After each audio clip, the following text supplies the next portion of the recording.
포함한 개발할 필요가 있다. 결국 지금 서울시가 하고 있는 걸 똑같이 하겠다고 하는 것입니다. 결국은 이 서울시의 모델이 인천시, 그리고 저는 경기도, 또 지방 주요 광역시 결국은 진행될 것이라고 생각합니다. 안녕하세요, 부자선생입니다. 오늘은 제가 인천시 원도심 역세권 활성화 사업에 대해서 나눠보도록 하겠습니다. 최근에 지금 3월 5일에 서울시 중요한 이슈가 나왔었죠. 역세권 활성화 사업의 대상지를 주요 간선도로변까지 확대를 함으로써 컴팩트 시티의 신호탄을 쏜다는 기사였습니다. 그래서 최근에 저도 이제 이와 관련된 영상을 좀 많이 찍었습니다. 그래서 자세히 알고 싶은 분들은 그 영상을 참고해 주시면 되겠고요. 서울시에서는 이렇게 역세권 활성화 사업이 추진되고 있고, 심지어 그 대상지를 주요 간선도로변까지 확대를 하고 있는 상황인데, 수도권, 그러니까 예를 들어서 인천, 경기도, 여기는 역세권 활성화 사업이 없을까? 라는 의문을 가지게 되었습니다. 전 인천시부터 한번 자료를 찾아봤고, 거기에 대해서 제가 공부한 것들을 이야기해 보도록 하겠습니다. 그래서 제가 이 PPT를 간단하게 만들어 봤거든요. 간단하게 만들어 봤습니다. 그래서 조금 이따 제가 자세하게 설명을 해드리도록 하겠습니다. 그리고 제가 멤버십을 운영하고 있습니다. 회원님들을 위해서 영상을 공유하고 있는데요. 지금 주로 제가 올리고 있는 것들은 이제 마포구에서 임장을 직접 가고 현장을 분석한 영상을 이렇게 공유를 하고 있습니다. 그래서 관심 있는 사람들은 참고 부탁드리고요. 그리고 그뿐만 아니라 지금 최근에 동대문구랑 성동구는 제가 진짜 두 발로 샅샅이 다 돌아다녔거든요. 흩어진 정보, 그러니까 재개발, 재건축, 지구단위 계획구역, 도시재생사업, 중공업 종합발전계획, 한강변 관리기본계획, 여러 용역이나 관련 자료들을 한 권에 담았습니다. 그래서 이렇게 성동구랑 동대문구 두 개의 전자책이 나와 있으니까요. 여기에 대해서도 관심 있는 사람들은 참고 부탁드리겠습니다. 그럼 영상 시청하기 앞서 좋아요와 구독하기 부탁드리겠습니다.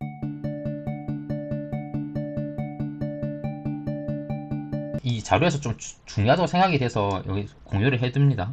그래서 이 동그라미가 결국 역세권에서 반경 500m 이내거든요. 이 보이려면 지하철역 중심점 반경에서 500m, 이 반경 500m에 대해서 용도 지역이라든지 집가, 그리고 차량 접근 현황, 층수, 노후도, 주용도, 이런 것들을 이미 다 조사를 해놨어요.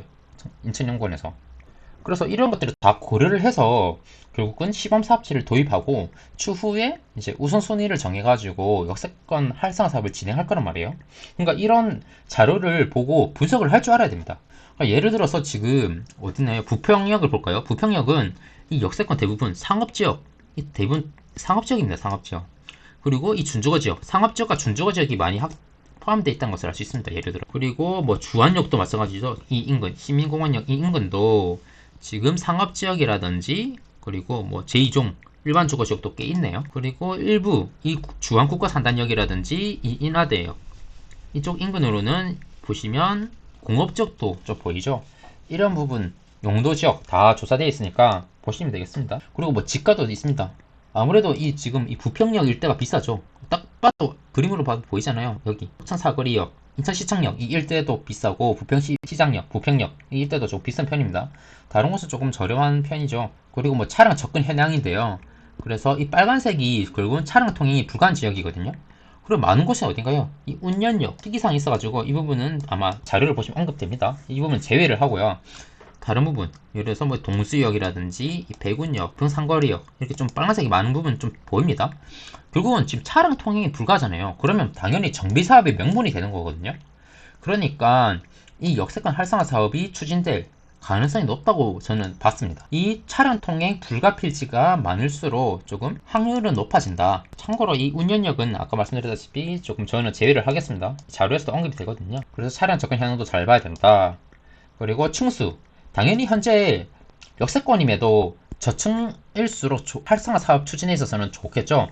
이미 어느 정도 개발이 되어 있다기보다는 역세권임에도 불구하고 개발이 안 돼 있다. 그러니까 저층 주거지다. 그러니까 토지를 효율적으로 사용하지 못하고 있다. 이렇게 보고 있는 것입니다. 그러니까 노란색이 많을수록 좋다는 것입니다. 이 빨간색이 많은 것은 조금 어느 정도 개발이 되어 있다는 거거든요. 빨간색이 적은 지역, 동수역, 부평상거리역, 시민공원역 남쪽, 뭐 도원역, 북쪽 이런 데 다 보시고 같이 보셔야 됩니다. 이거를 복합적으로 볼 수 있어야 된다고 생각합니다. 그러니까 노드도 당연히 노드가 심각할수록 좋겠죠. 이 빨간색이 30년 이상이거든요. 빨간색이 많은 곳. 이 서부 여성해관역 서쪽, 그리고 뭐 만수역, 여기 만수역도 보이죠. 시민공원역 남쪽에도 많이 보입니다. 이 빨간색이 많은 지역도 이제 역세권 활성화 사업 측면에 있어서는 긍정적이다, 이렇게 봐주시면 되겠고요. 그리고 뭐 주영도, 결국은 지금 단독주택이 많을수록 좋겠죠. 그래서 뭐 단독주택이 많이 있으면 이거를 영중력 인센티브를 줌으로써 민간 사업자들이 들어올 수 있도록 할 것입니다. 이런 부분 다 고려를 해주시면 될 것 같습니다. 다음으로는 지금 이 역세권 관련 개발 현황이거든요. 아까 말했듯 지금 여기 아무래도 역세권이니까 다양한 이제 제도 정비 사업이 추진되고 있습니다. 뭐 재개발이라든지 재건축, 그리고 뭐 주거환경 정비 사업, 도시개발 사업, 재정비 촉진 사업, 이런 것들 다 추진 중이거든요. 나중에 나오겠지만 그런 것들과 중복돼서는 안 됩니다. 그래서 지금 이 중첩되는 부분은 역세권 활성화 사업 추진에 있어서는 부정적으로 보는 게 맞아요. 그래서 역세권 활성화 사업 제외 대상지라고 저는 적어봤습니다. 그래서 이런 위치들이 다 정리를 해놨거든요. 이 인천연구원에서. 그래서 이 파란색이 지금 재건축이라든지 재개발, 주거환경 정비 사업이 추진 중인 곳이다. 그래서 이렇게 경인선에는 어떤 역들이 있는지, 인천 1호선에는 어떤 역들이 있는지 이런 것들을 다 적어놨습니다. 이런 것들은 조금 마이너스 측면이다 보시면 되겠죠. 그뿐만 아니라 이 재정비 촉진지구도 있습니다. 참고로 인천에서는 재정비 촉진지구가 한 개뿐입니다. 주안 2사 재정비 촉진지구고요. 시민공원역, 석바위 시장역과 관련되어 있습니다. 이쪽이 포함되어 있죠. 아마 대부분 다 아실 거라고 생각합니다. 이 부분. 그래서 이 두 개 역만이 관련되어 있다. 그래서 왜 제가 언급했냐면 여기 나와 있죠.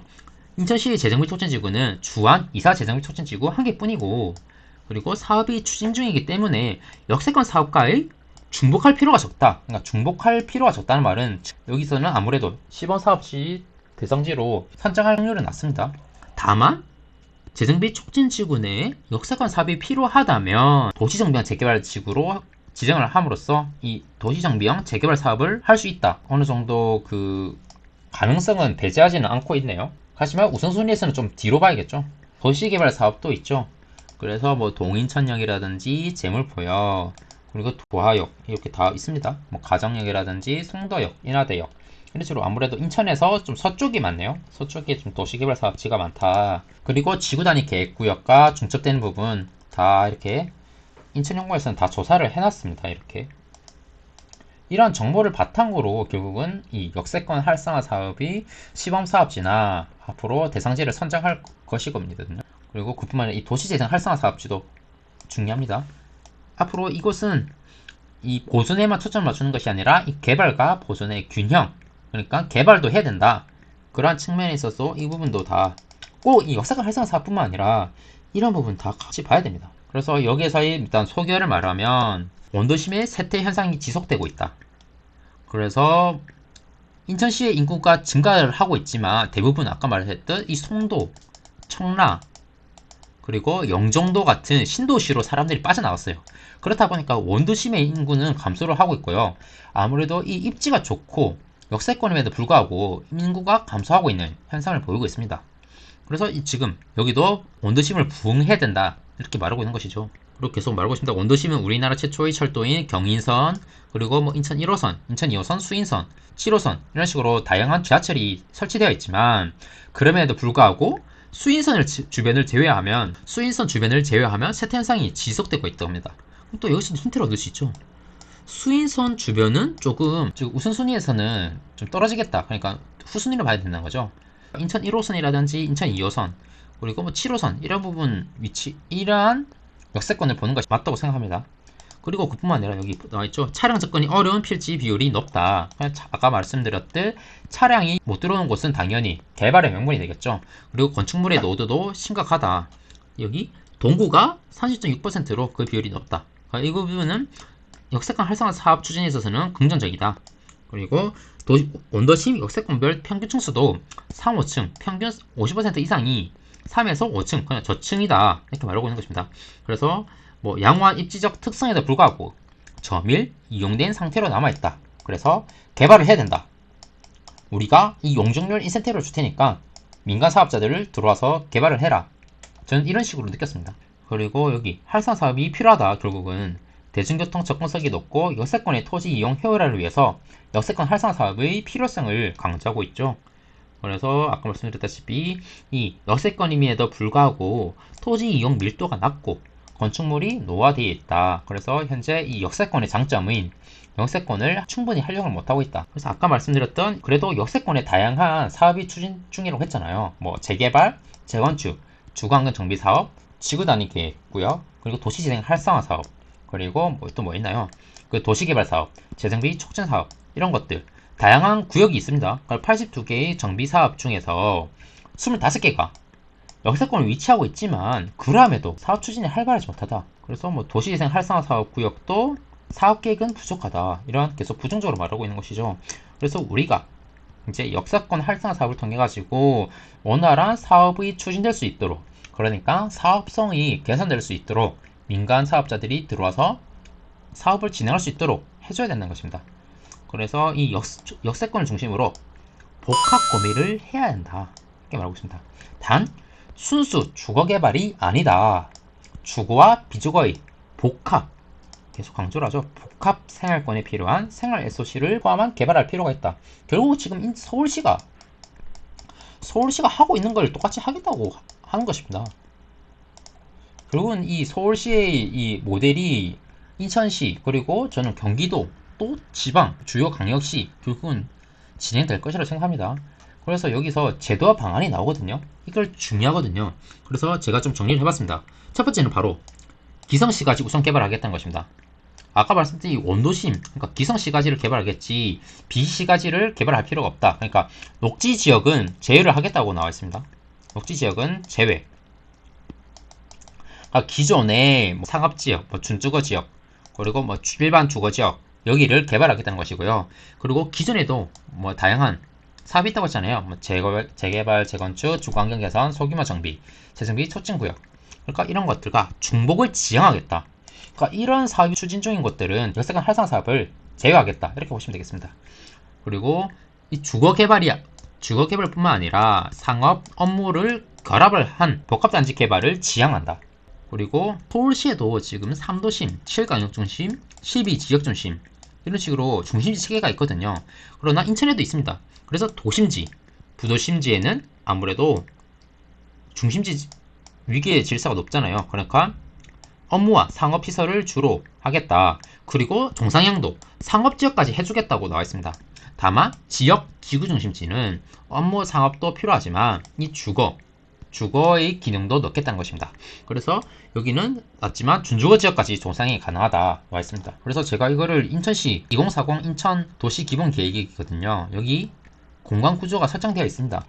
그래서 지금 우리가 알고 있는 이 도심지는 부평, 구월, 송도 이렇게 나와 있죠. 그리고 이 강역 중심지는 뭐 검단, 계양, 청라, 동인천, 용종 이 부분이 나와 있습니다. 아까 말씀드렸지 이 송도, 용종, 청라, 검단 뭐 이런 쪽은 아무래도 제외한다고 했으니까 제 생각에는 이 동인천, 이게 또 항만이 있잖아요. 항만, 동인천, 그리고 여기 또 중공업 지역이 있으니까 9월, 부평 이 부분을 좀 중요하게 봐야 될 필요가 있다고 생각을 합니다. 저는.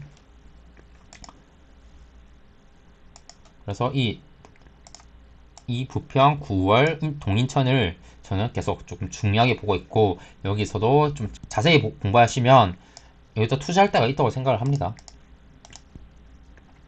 그리고 또 여기서도 지금 최근에 또 중공업 지역도 중요하잖아요. 서울시의 뭐 서남권, 대교 쪽에서도 중공업 지역에 대한 인센티브를 주겠다고 했는데 여기서도 중공업 지역을 따로 또 말하고 있거든요. 그래서 기존에 노후화된 산업단지를 첨단 지식산업센터, 대표적으로 구로 디지털 단지라든지 또 뭐 있나요? 뭐 성수 이런 데 있겠죠. 강화란 이 중공업 지역에 이제 지식산업센터, IT, 4차 산업혁명 같은 IT, 첨단 산업을 넣겠다는 것입니다. 그래서 인천시도 지금 뭐 예를 들어서 지금 뭐 어떤 거 있나요? 남동, 주안, 부평 이런 것들 있잖아요. 부평 산단, 남동 산단, 주안 산단 한번 볼까요? 지적들을 보고 딱 봐도 나오거든요. 여기 보시면 파란색이 바로 그 중공업 지역이라 보면 됩니다. 그래서 여기 보시다시피 여기 주안 국가산단, 그리고 위에 이 부평, 바로 부평이거든요. 부평 국가산업단지, 그리고 여기 밑에 남쪽에 남동 국가산단이 나오거든요. 여기 남동 인더스파크, 여기 또 강화랑 중공업지역 있잖아요. 여기 남동 국가산단. 이런 식으로 이 중공업지역도 또 잘 봐야 할 필요가 있다. 분명히 기회를 줄 것이다. 저는 그렇게 생각합니다. 남동, 주안, 부평, 이 중공업지역도 잘 봐야 된다. 이렇게 말씀드리고 싶습니다. 그래서 여기도 첨단 지식산업센터로의 전환을 유도하겠다. 다만 또 여기도 기존에 여기는 중공업지역, 그냥 공업지역이잖아요. 근데 필요한 지역에 대해서는 주거를 복합하도록 하겠다. 그러니까 지금 우리가 생각하는 고층, 뭐 오피스텔 개발 이런 걸 말하는 거겠죠. 그래서 뭐 활성화 사업 대상 기준 검토로서는 서울시랑 비슷합니다. 그래서 승강장 경계로부터 350m, 그리고 역세권 중에서 노후와 점일 이용 중인 지역을 우선 선발하겠다. 다만 시가지를 먼저 건들겠다는 것이고 녹지 지역은 제외하겠다. 그리고 사업 유형으로는 건축법에 따른 건축사업이나 주택법에 따른 주택건축사업, 그리고 도시정비형 재개발 사업, 이것을 하겠다고 합니다. 그래서 아까 말씀드렸다시피 기존에 다양한 제도가 있거든요. 도시개발 사업이라든지 주택정비형 재개발 사업, 재건축, 소규모 주택 사업, 재정비 촉진지구는 제외를 하겠다. 이게 핵심이죠. 이 부분은 조금 역세권 활성화 사업 추진에 있어서는 제외를 하겠다는 것입니다. 그리고 혹시나 그래도 재정비 촉진지구 내에서 그럼에도 역세권 사업이 필요하다면 이 도시정비형 재개발 사업으로 진행을 하겠다고 합니다. 그래서 면적은 3,000m 이상, 3,000제곱미터 이상으로 하겠다. 다만 역세권의 범위, 아까 이 350m죠. 승강장 경계로부터 350m 이내에 2분의 1, 50% 이상의 면적이 포함이 되어야 된다고 말하고 있습니다. 그리고 여기서도 뭐 접도, 구역 설정이 나오거든요. 이것도 한번 보도록 할게요. 저는 딱 이 지도를 봐도 어딘지 바로 알 수 있었거든요. 이 지도를 보면 바로 이 경인교대역입니다. 어쨌든 이 예시일 뿐인데 역세권 개발이 가능한 블록 설정 시 경우의 수라고 나와 있습니다. 그래서 이 부분이 바로 경인교대역이거든요. 그래서 이 파란색 선이